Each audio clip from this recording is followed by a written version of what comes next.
Good afternoon. Good afternoon. It gives me great pleasure to introduce Mabel this afternoon.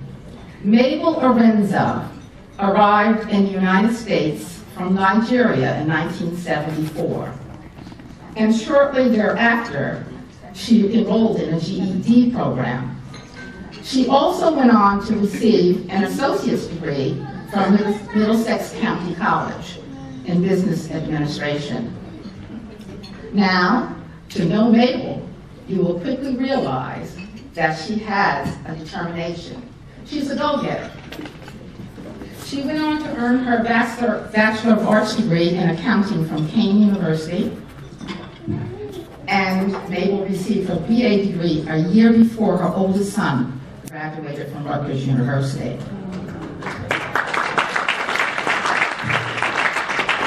After graduating from Kane University, and that's why I said she's a go-getter, Mabel was employed in the accounting department for Revlon for several years. She also worked for Job Corps as an accounting instructor, and she trained students on how to manage their finances. Mabel received an award for enrolling the most students, 21 students, I might add, into Middlesex County College in just 1 year. That's amazing. She was a relentless advocate for her Job Corps students. She would even spend her own money to make sure her students had the finances necessary to finish their program and to obtain a job. In the early 1990s, Mabel and her husband, Julius Arinze, opened the first Black-owned pharmacy in Somerset. Mabel has always been an entrepreneur in different aspects of her life. So shortly after the pharmacy closed, she went into the real estate business. She bought properties, repaired and updated them, and then she put the houses up for sale. Mabel started what is called flipping houses, as we know it, even before that terminology became popular. She is clearly a woman ahead of her times. Mabel has always enjoyed community activities, and she engages in charity events that render assistance in those most in need.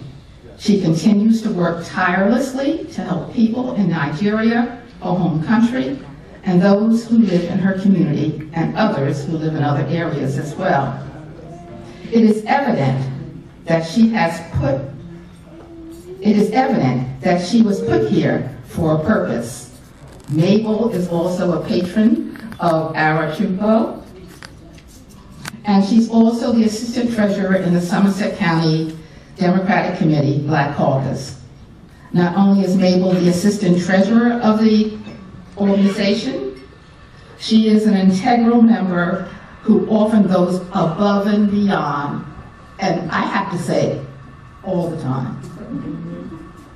Mabel has been married to her husband, Julius, for 52 years. Wow. Would you stand up for that, please? 52 years.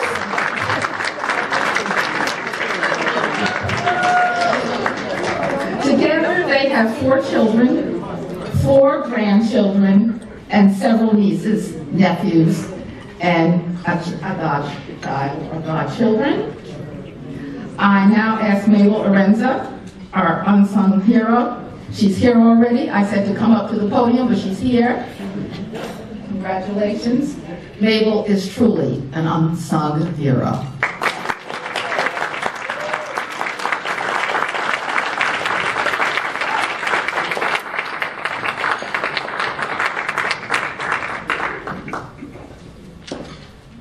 Coming up, Mabel.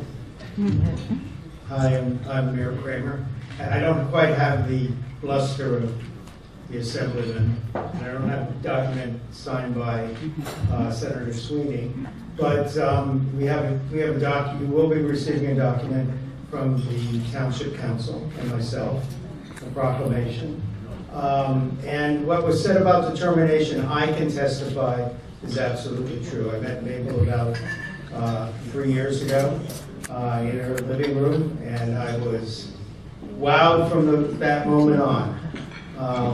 She's amazing, and I think the best testimony to her determination and her drive was she approached me and said, I want you to come to this luncheon. The tickets are $60. You'll give us 100. And I did. So congratulations, Mabel. You absolutely deserve it.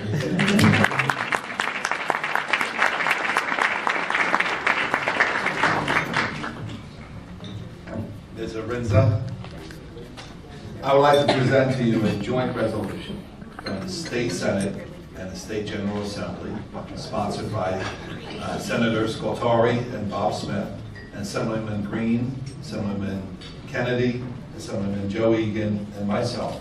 This is an official record of the state legislature, and it is bestowing this prestigious accolade to you while recognizing you and your dedicated service to your community.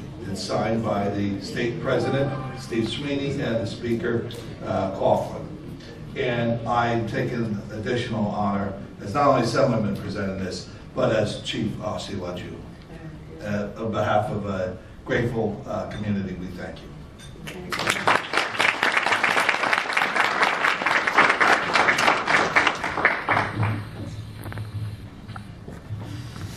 Thank you, Democratic Black Caucus. I have never been recognized for something in this community, even though that I live here. This 218 is 40 years. Not only if we had the first black pharmacy in central New Jersey, we lived in our area as the first black people. I was so scared of my children, I had to put my 4 kids through private school because blacks were not very welcome around that.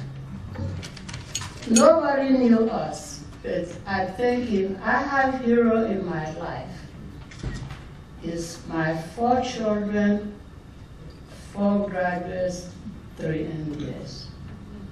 Those kids went to Washington, D.C. 1 came in, 2nd came in. Somebody said, I saw this name before. The 3rd came in, he said, you see another one. And somebody asked my daughter, how do your mom feel to have 3 MBAs? He said, she doesn't even recognize it. I said, I paid for it. But I didn't want it to get into your head. Because having come from a different culture, I had problem adjusting to the culture that we moved into. Because you are labeled inferior. While where I come from, I am labeled superior. So I couldn't match the 2 descriptions. I prayed over it, and I gave it to God. And I called my kids and I told them that you are here as ambassadors. The best thing you could do for me and your dad is don't get into trouble, because I found out that most black boys get into trouble here. And I have 3 boys, so I have no chance. But God, after raising these 4 people who made us proud, then I felt if I had done anything right, none of these kids got into trouble, why don't I transfer the same thing to other people's children? That's how I got into Caucus. My son was at Rogers, he visited, he said, Mommy, you think American kids are like Nigerian kids. They will do this to you, they will do that to you, they will do that. I said, no, they won't. Not when I cook for them. And I did. I talked to myself, and they took it seriously. The kids were looking out for themselves. If they will miss Mrs. Arinze's rice on Friday, you will be in trouble. So the best thing is that don't get into trouble. And this thing happened. One day, Board of Education came and said, who is Miss Arinze? I said, what did I do? He said, how come 4 out of 5 children want to be in your program? I said, why would they want to do that? I'm not very nice to them. I chew them up, they said, but you care. I couldn't see them seeing through that chewing them up. But they made me so proud that I went to Middlesex. Kids could not do this, kids could not do that. My students would come straight to my car, carry my briefcase, take it into, hug me, feel me, and feel good. Because they know I'm not going beyond what God wants to as love to give lacking children. They'll ask me, will you come to my school if I play football? I said, how come football is the only thing you can play? Can you do this? Can you do that? God does not make them. I stood here to say that some of those kids end up working with Mabel, Exxon, and other people. We had pharmacy, they came and visited us. Me and my husband went somewhere. I was just talking. Everybody that knows me know my voice.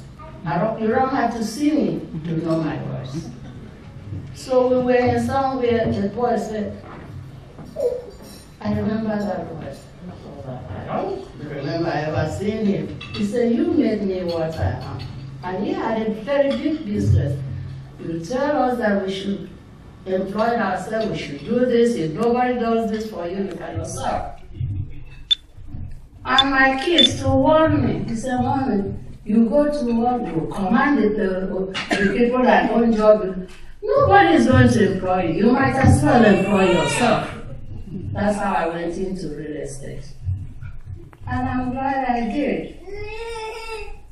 Because at the end of the day, some of those things that are problems here are not problems for jungle people like us. And sitting in this room and see not less that anything was successful. It gives you pride. Because that pride gives you room to take other people and say, come and see. See what you can do with yourself. Which is the same thing I used at Job Corps. My son was at Caucus. He'll come to visit me. Children, girls will be on the window. Look, oh, Mr. Arinze is handsome. He said, yeah, my boys are handsome. I said, it is one of you. You can be him. He's nothing special. He is an engineer, but you too can be there. They're coming. That's how those 21 kids went into. And it gives me joy more than my own children, because all it took me was a pot of rice. It doesn't take that much to love other people. But during the process, you see the ugly side of human beings. Because people that's supposed to be standing up for those children will use the money that they get from government and do this and hunger, and then the child is almost 3 weeks to complete a program. Oh, he's fired, they keep that money. I said, no. I went to, Highsmith was my director. I went to him directly. I said, please, I hear you guys do ABC, and if they don't do it with my students, because I will fight. and it was true. I told them those kids were giving my money to go and get a job and leave the job corps without being fired. So I don't know where you guys got the Unsung Hero. that with me and my God until I die, I will always be me concerning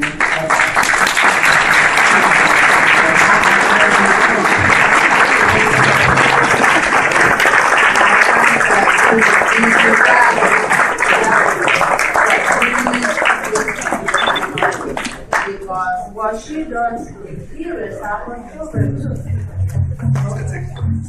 Thank you everywhere, and thank my husband for 3 years now, and thank my children. And my friends, who went and picketed some hard places with me when it was wrong. And Mrs. Hodges, you will be receiving